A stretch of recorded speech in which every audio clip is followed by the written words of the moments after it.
Art that shaped a generation is being memory holed. Non-Disney animated musicals are disappearing like they never existed, simply because they weren't stamped with the Disney brand. So today, I'm reminding you of the top 10 non-Disney animated musicals that deserve protection. We're rating them on a scale of 1 to peak Disney to determine which films deserve classic status and which ones might have been forgotten for a reason. Let's get started with number 10. I suppose it works best if two people are about the same size. Thumbelina is the shockingly faithful fairy tale adaptation audiences say they want, but didn't actually embrace. The song Let Me Be Your Wings is a magical animated sequence that feels like a mix of the fairy scene in Fantasia meets the carpet ride in A Whole New World. And if Disney had written the song, it would be considered one of their greatest love duets. The kind that should be blaring on the speakers of Main Street instead of being forgotten. If there's anything that throws us off from forever loving and cherishing this film, it's because it gets so stressful. Everyone wants a piece of Thumbelina, and she is so sweet and innocent that it is disturbing to us. It's being forgotten because it didn't Disneyify the dark parts of the story, but the lovely parts are truly wonderful. The film pulls heavily from classic fairy tale artwork. It has a vintage storybook atmosphere that can be unapologetically quirky. Final score, 6. Thumbelina may have missed the Disney mark, but there's a princess people have to be reminded wasn't made by Disney. It's that close. If I don't remember who I am, then who's to say I'm not a princess or a duchess or whatever she is, right? If Disney had made Anastasia, she'd be a top-tier princess. This movie achieved true princess magic without the mouse. Once Upon a December is the song Disney wishes they wrote. When Anastasia sings the haunting melody and the ghosts glide out of the paintings, we are all spellbound. But it's forgotten because it's outside the Disney machine, so it never got the merch, the marketing, or the theme park nostalgia. And while the art gets close, sometimes surpassing Disney, the character designs occasionally drift generic. But the scenery, stunning. The story, captivating. We want Anastasia to find her family. And the music, so good it literally became a Broadway show. Final score, 9.5. Matching Disney's quality is one thing, but the same studio that made Anastasia beat Disney at the box office, and not by a little. As kids, An American Tail amazed us, but adults never go back to it. It never became the kind of movie fans revisit when they're older, unlike the Disney Renaissance. But it delivers one of the most iconic non-Disney songs ever. In Somewhere Out There, the two children are looking at the same gorgeous night sky. Even though they're separated, there's a quality of hope that only the 90s could convey. And what makes it powerful is how seriously it treats those emotions, letting children carry such big, complex feelings. That heavy emotion made it successful, but the lighter sequel is more rewatchable. In fact, growing up, I preferred the sequel, but I chose the original for this list simply because of the one song and how it fits into the movie. It's that good. Final score, 8. Don Bluth, the head of this production company, was cracking the Disney formula, but DreamWorks took the scale somewhere even bigger. Let my people go!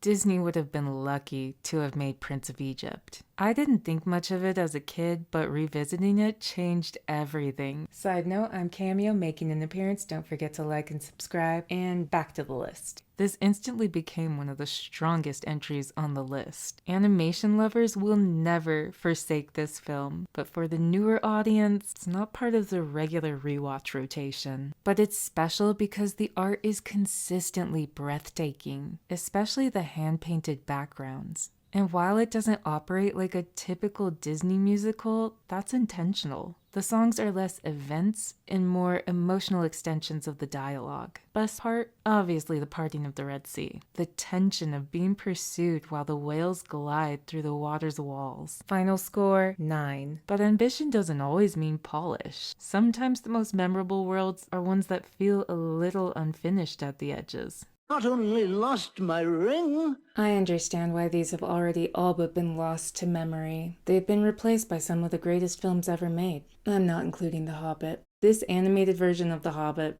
is still the best one out there because they didn't split it into 3 movies. And hot take, but this is the best Gollum in film. What, my precious, what it's got in its nasty little pocket is this? He isn't just creepy. He's designed to show you exactly what the ring did to him. His voice is raspy from disuse, and his body has taken on aquatic qualities because the ring was reshaping him to survive in a watery cave. It makes this encounter with Bilbo unforgettable. But it's being forgotten because it was a budget adventure. Something had to give, mainly the sound quality and the character movement. And that alone makes it instantly dated to modern eyes. Final score, 7. But Disney could not replicate this if they tried, which they wouldn't try. Those hand-painted backgrounds, they don't make them like this anymore. The unforgettable character designs, Smaug coiled on his treasure, the Goblin King's skin boils.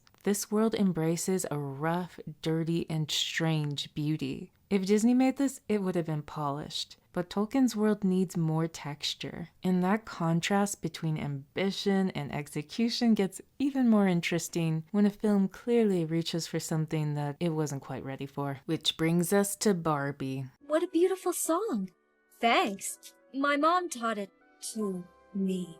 This film was a victim of early 2000s CGI. A movie should not look this bad and sound this good. It has a cult following, but it's being forgotten because it went full CGI before CGI was ready. The characters look uncanny and stiff, they have clunky movements, and just to put this in perspective, Toy Story came out 10 years earlier. The technology to animate toys was out there, but that was a massive budget hit, and this was not. But it deserves to be remembered because the music was too good for direct-to-home video release. Nobody expected the soundtrack to go this hard, but it consistently does. There isn't a mid-song in the bunch. The Princess and the Pauper duet gets stuck in your head on impact, and you don't even mind because it's such a bop. The soundtrack gets surprisingly close to peak Disney and wipes the floor with most Disney sequels. Final score, 6. What?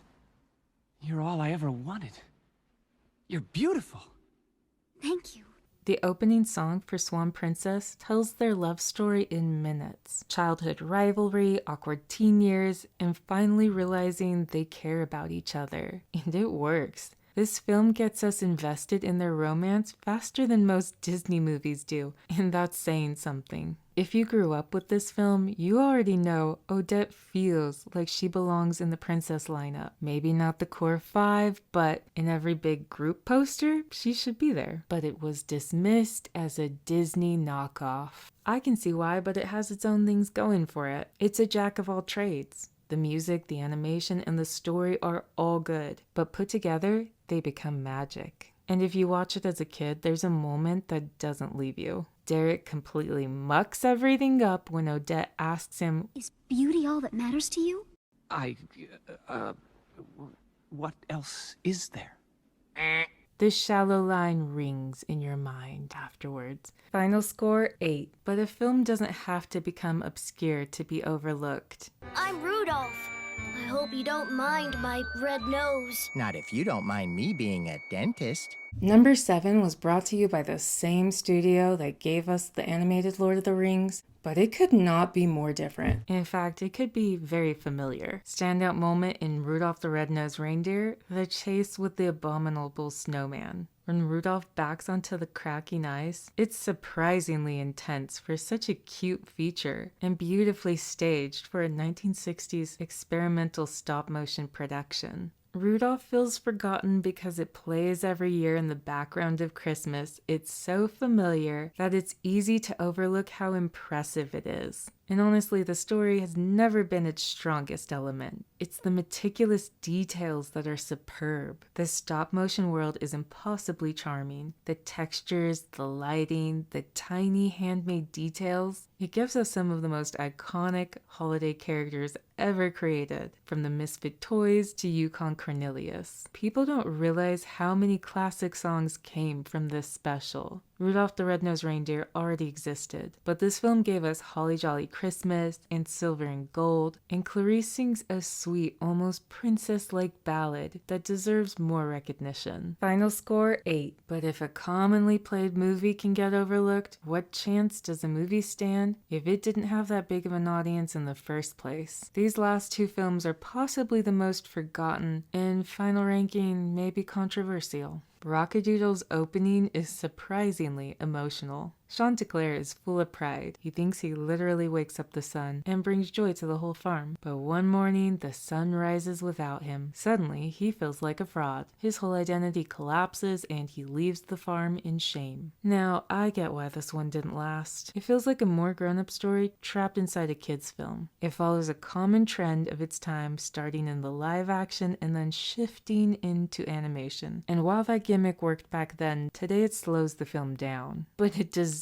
a little more love because Chanticleer, the depressed Elvis-type rooster, should be the main focus. But he often feels like a side character in his own story. When he's on screen, the movie comes alive. When he isn't, it noticeably drops in energy. The same goes for his bombshell girlfriend and villainous owls. They're the most interesting characters in the film. The music is warm and wonderful. This is the Elvis-inspired 90s country we didn't know we needed. Final score, 6.6. And yet, the most underrated film is still ahead. We're the hottest act in rock and roll.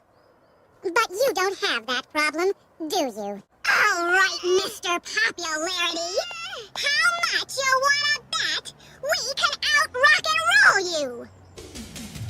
The Chipmunk Adventure. This movie has been forgotten by nearly everyone, except the lucky few who remember just how shockingly good it actually is. And why is it forgotten? The name. People hear chipmunks and assume silly, low-effort cash grab. Nobody expected a globe-spanning musical adventure that goes this hard. When I went out of the country for the first time, did I keep a mental note of every place the chipmunks had visited that I had also visited?